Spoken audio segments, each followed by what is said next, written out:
Well, hello, hello. This is Cindy, your host at Ask Cindy Connector Live. Make sure that you follow me on TikTok, Facebook, and Instagram, and hit that subscribe button on YouTube. So, really quick plug for StreamYard. If you are a small to medium sized business, please go to StreamYard.com and you could create a video podcast just like this one. And if you'd like to comment on today's broadcast, go to StreamYard.com/Facebook so we can see your comments.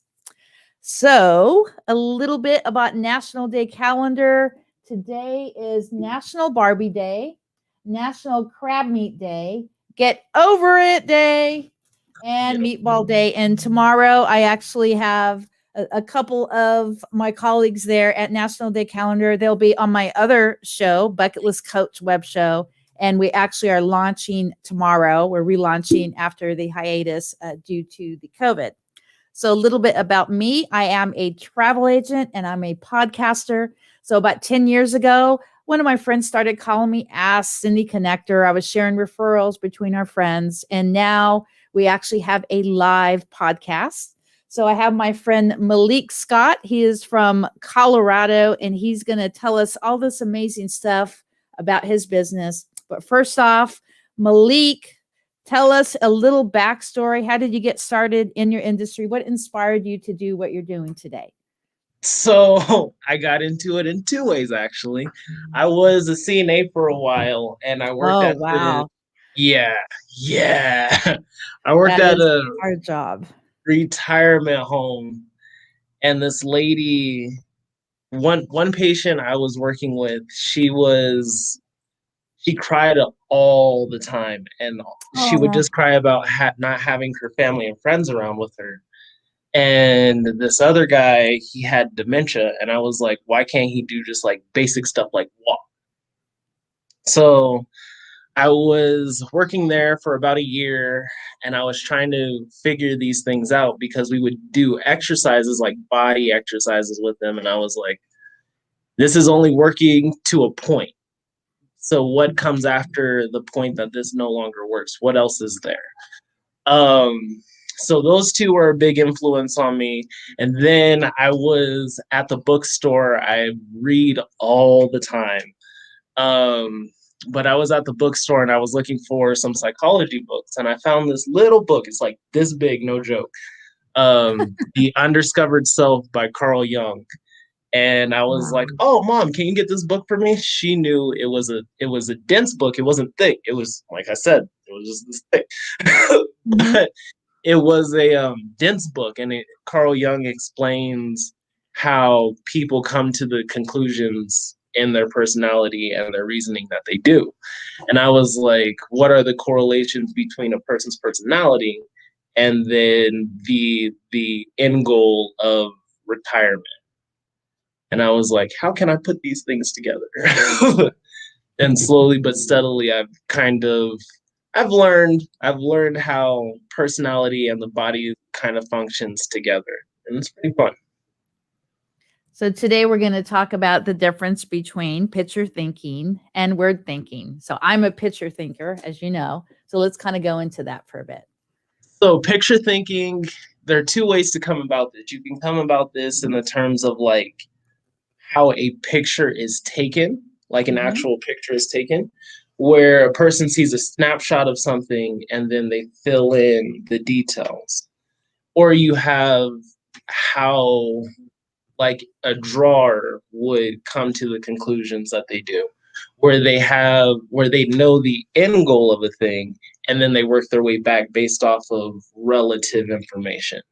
I'm a picture thinker as well. That's how I Mhm. work. I know where I want to end, then I have to work my way backwards with everything. Yeah. Whereas some people, they're like, oh, I have this idea. You could fit here, you could fit here, you could fit here. And so that's kind of how everybody comes to, well, that's how we come to our conclusions. It's just, it's very associative in the sense that I have bits and pieces here, and I have an idea of where you could fit or how you could fit. So I'm going to put you there and hope that this actually works. um, in comparison, you have like word thinkers. Word thinkers are very, I would say, linear, Mm-hmm. but more in the sense of that they base things off of the actual facts, not associative facts. Where a word thinker, if you say like the color red, they're not going to think passion. They're going to think the color. And that changes how somebody thinks, because then you have to work around their knowledge. Mm-hmm. Where a picture thinker is like, oh, that's how you think? Okay. So if you think like that, you probably do this and you probably do that, and you probably do this and you probably do that. Where a word thinker is like, this is what it is. So this is the path we have to take because this is what I understand. Um it's one of those things that's not good or bad, because just like today, when I was putting everything together, I spelled millennial wrong 4 or 5 times. I knew Oh. what I meant. I know I'm the millennial sage, but the details of millennial, 2 L's, 2 N's blows my mind. But someone else, like my mom's fiance, I usually have him proofread my stuff, which I should have had him do. But I usually have him proofread my information just so that those little tiny things are in place and I don't seem ignorant. You know what yesterday was? What was yesterday? Well, it was International Women's Day, but it actually was also National Proofreaders Day. That would have been Oh, perfect, because I should have sent it yeah. to him yesterday. Yeah, because I wrote a book, but you know what? There's so many typos in there because I know in my head what my content is, but then when I actually read it, I was like, wow. But having a book, the whole value of that is having someone to edit it. You don't just write a book and then send it to the editor or send it to the publisher. You know? Absolutely. Yeah. Absolutely. I should have done it, but I did it. It was just I wanted to have everything in place. It was Oh, just me rushing over that. So yeah. that's a whole nother thing. So I'll tell you a little bit about myself as far as how I found out that I was Mhm. a picture reader. So, for instance, if someone was to say hat, so a word reader would think HAT. So for Yes. me and for you, correct me if I'm wrong, if someone says hat, I'm going to think red hat, blue hat, baseball cap, Kentucky Derby hat. I'm going to think Yeah. of a type of hat. I'm not going to really think it in words. So what do you, Yes. is that just because is that type A personality, or why do you think I think that way? Um, it has to do with where you process information first. Mm-hmm. So if from what I've studied, this might not be 100% true, but a lot of the imaginative portion of the brain is in the front.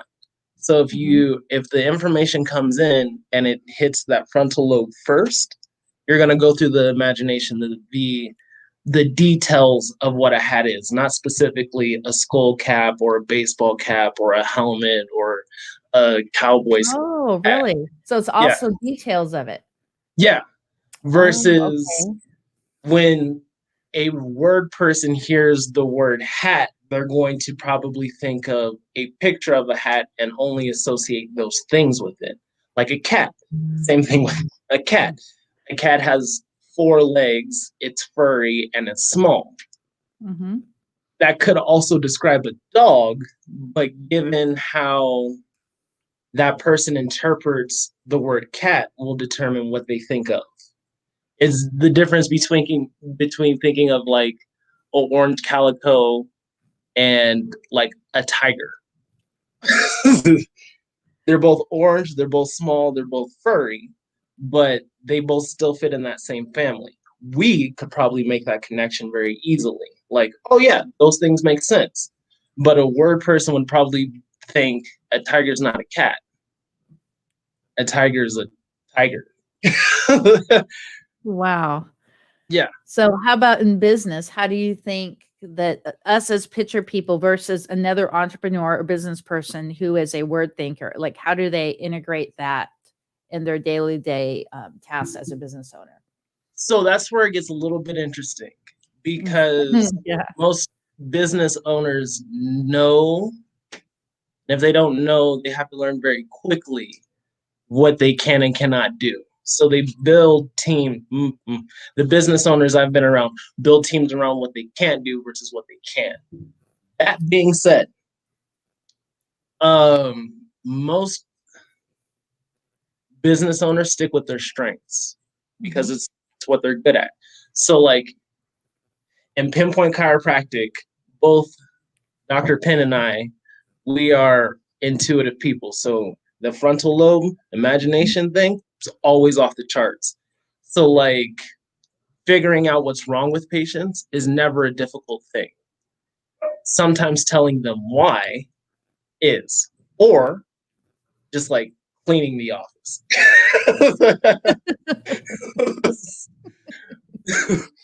But it doesn't mean that our business is not running or is not progressive. It's just we've learned that we need somebody who's administrative, and we found somebody.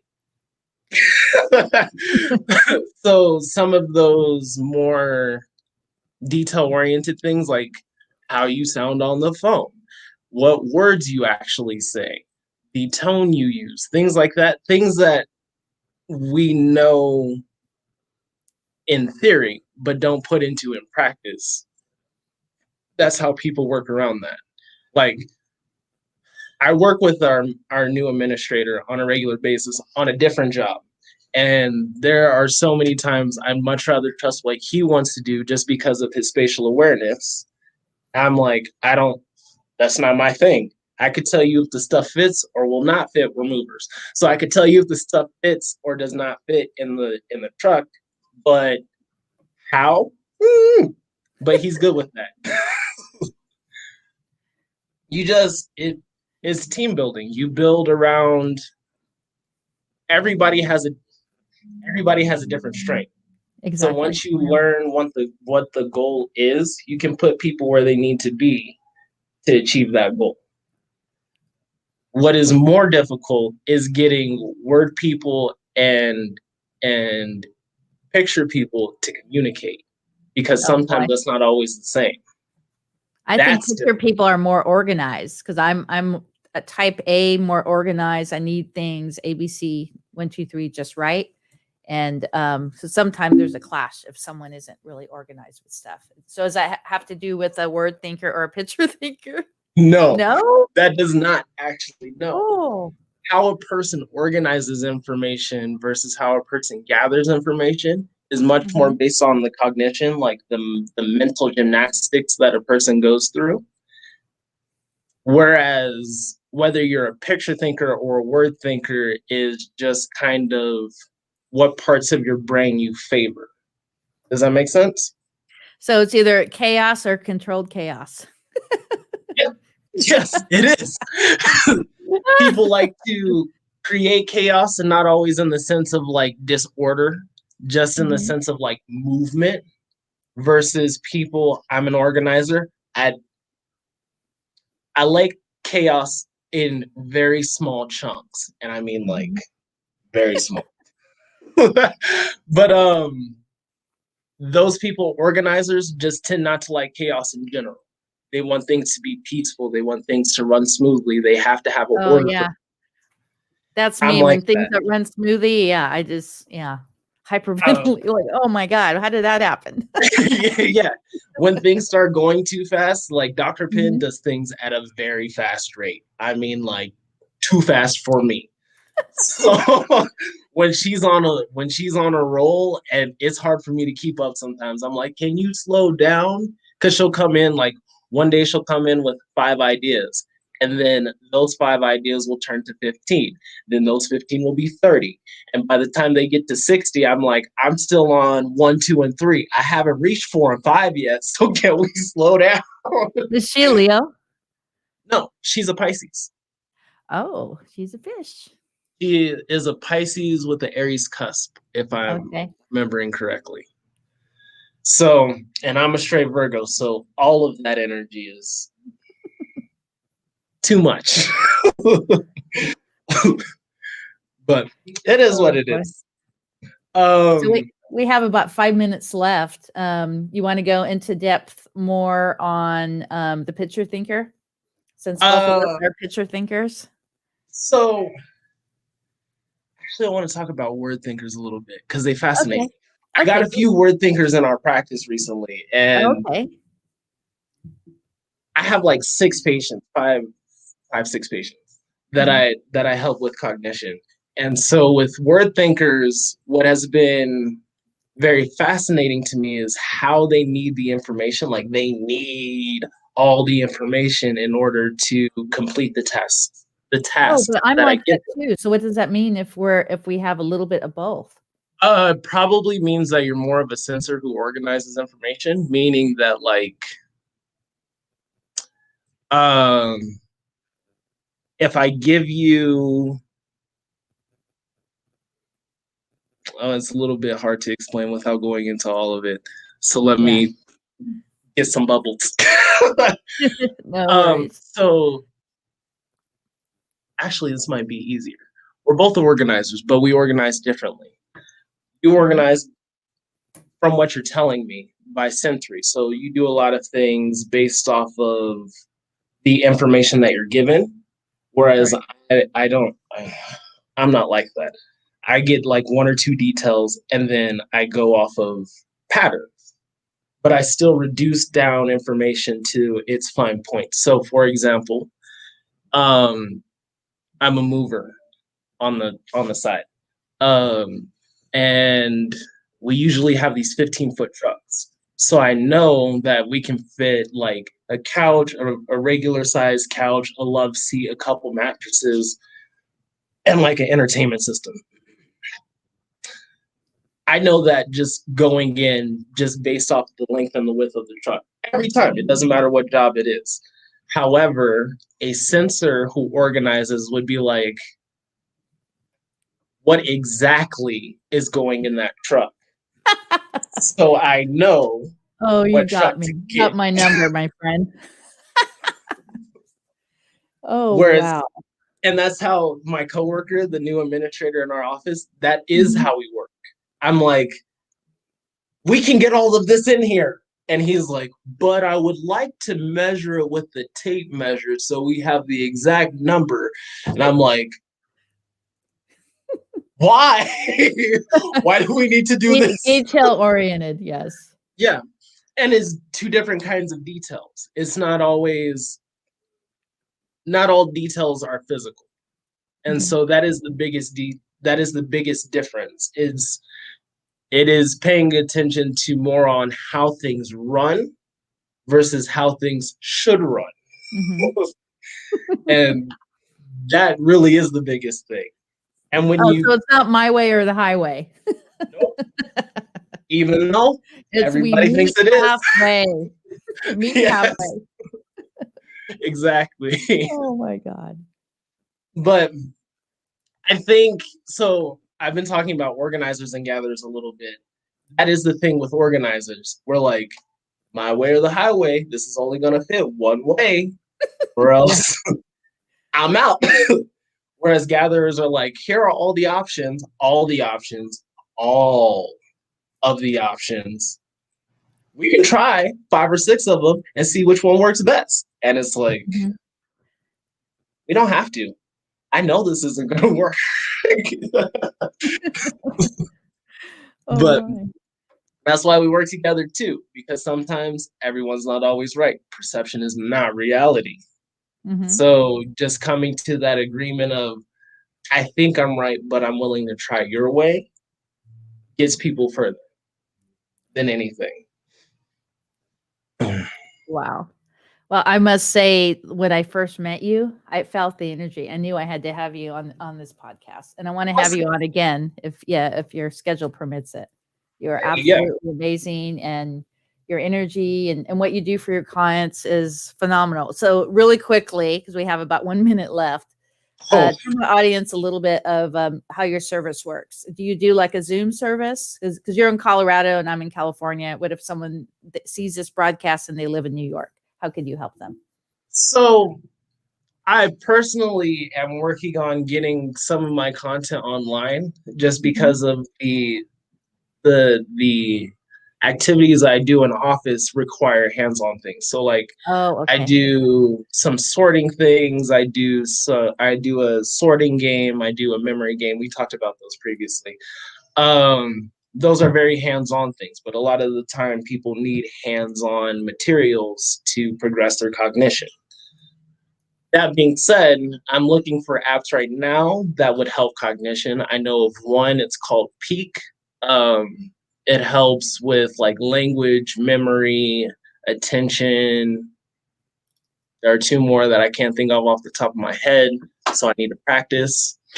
Mhm. But I'm looking for some more. So once I get a few more under my belt, I will definitely be more able to do things online. But Okay. there are always things that we can do. We just talked about one quarter of personality and what I Mhm. actually do in my office. So some of the more social and like identity building things are much more easier to do online because I don't have to tell you to like flip over cards manually. I can tell you to go color or go outside and walk for 5 minutes. Those things also help cognition in different ways. So there's that. It just depends on what you're looking for. If you're looking for like memory or balance, those things are much more work better in person. Oh, okay. Well, I may have to take a flight to Colorado. So I have one question. We're going to go a little bit over. I think this is a really important question. Okay. I was in a video challenge. I think it was like last week. And so on one particular day, the challenge was talk about a teacher that you had in high school that made a difference. In And high school? that kind of was a bad part in my life. Yeah, my mom was just starting to get the mental illness and, all that. It was kind of really hard on me. Do you think that that's why? Because of mental block? Because during that time of my life, and I can't Um, remember not one. And there's 3 or 4 teachers that I could visualize, but I can't really remember the story. Probably, yeah. The brain's kind of funny. It doesn't Mhm. recognize pain. So, like, if you broke your leg, you would guard, or if you broke your arm, you would guard that arm. You'd be like, I don't Mhm. want to break it. The mind is kind of like that too. The teen years are really funny because as a teen and as an adolescent, you're experiencing everything for the first time. And I mean like Mhm. everything. Death, Exactly. course, joy, love, adult stuff, like all Yeah. of it. So, one thing that happens is if trauma is introduced, then the Exactly. brain shuts down on some of those. Oh, okay. And Okay. so it does something very similar with the guarding where it's like, I don't want to release this. I want to keep this like this instead of letting it go and flourishing it because I might get hurt again. Mhm. So that's kind of it. The brain is very elastic like a rubber band, but Mhm. trauma is one of those things that like takes the elasticity out of it. So it So, could be. although at that point in time, I remembered those 3 teachers, but now all these 40 some years later, I don't remember Yeah. not even one story. Oh, I remember one teacher who was pretty hot. I remember that. But also But you he have to wasn't my remember too, teacher. if you're a picture person, you're probably not going to remember their name. You're probably going to remember how they impacted you, right? Versus Mhm. like what lesson, what day it was that they changed your life. I Mhm. have some friends who are like that, and I'm like, who remembers that? I just know that this teacher. I mean, I have some teachers that I remember, but I'm also only 25, so I got some years to go before I start forgetting people's names. Yeah, it's actually triggering something right now. I think it was junior high. It was either junior high or the first year of high school. I had this class. I can't remember the teacher, but I remember I actually had to pretend that I was a newscaster. Oh wow! And here we are all those years later, and now I'm a podcaster. So, and I was super shy, just to let you know, very, very quiet. And after high school, my mom took me to modeling school, and I Oh, got okay. over that shyness. But yeah, I was a little shy girl, and yeah, so I think that makes uh, a big difference. it Like when does. you We step have to talk outside of the about that box, you privately. challenge yourself. Yes. Yeah, and that's one thing that I do here. I don't want to get too far into it, but basically there are four sides of the mind. Oh, Ken just said hi.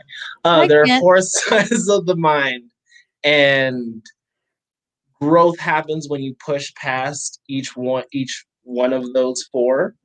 That's what I really do here. That's the work. That being said, getting past that first part, I'm very introverted too. Ken just said hi, so I'm gonna just use him as the example. Ken knows that, like, if I could, I would not say anything hardly ever, and I'd be perfectly okay with it, and just absorb the atmosphere around me. The benefit to that is I'm always gathering information. I'm always looking at my environment and looking to see who I want to connect with, which is good in a business sense, as we were talking earlier, where you want to pick out certain people. You have that foresight. Disadvantage to that is like Exactly. I'll spell millennial wrong. It's just that balance between the Oh, two. that's like spelling typo wrong. You ever done that? Yeah, all the time. All the Oh time. my! That How is could you? often How how I could get you reminded. misspell typo? Yeah. I spell dyslexic wrong all the time. I'm like, is it a Y? Is it a I? Is it two L's? Oh no, I need to go back to school. Like, Oh uh, my! Oh, um, just breaking between the four sides of the mind is very difficult. And in your teen years, it's a lot easier to do. It's a lot more difficult to do because of the elasticity of the brain. The brain is still developing, so the more you can, in one way, the more you can introduce at a young age, the better it is to handle life later on. The disadvantage to that is you the, Dr. Penn. How are you, Lauren? um the more experiences you have, the higher risk you are at running into trauma, which as an adult, most adults know how to work through trauma. When you're a teenager, you don't. So you just shut down most of the time.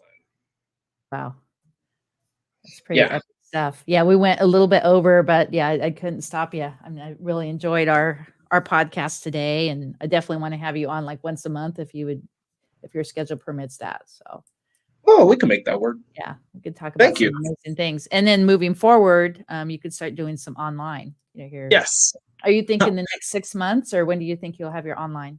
Um, I could probably push it for 6 months. I could probably push it for 6 months, realistically. I've been looking for this past year, I really have been looking for like apps and things for our clients to do online so they don't just have to be stuck with watching comedy, which is really good, by the way. Um, but anything that I do find along the way, I'm going to put it together. There's Kent. Thank you, Kent. Thank you, Dr. Penn. So I'm going to put you in the green room. I got to get ready for my next show, and I'll be back in 30 seconds. Thank you so Cool. much. Thank you. Well, there you go, guys. Make sure that you follow Malek on Instagram. You could see the link right there. You could actually go into the chat as well.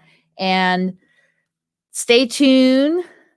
Next on the show, I have my friend John Johnson. He's actually a comedian at the John Johnson Show, and he's going to talk about this amazing water that you definitely need to have a part of your life.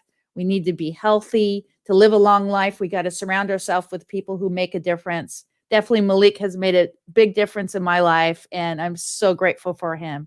So we'll see you guys on the next show. Have a wonderful day and make those 5 calls of gratitude.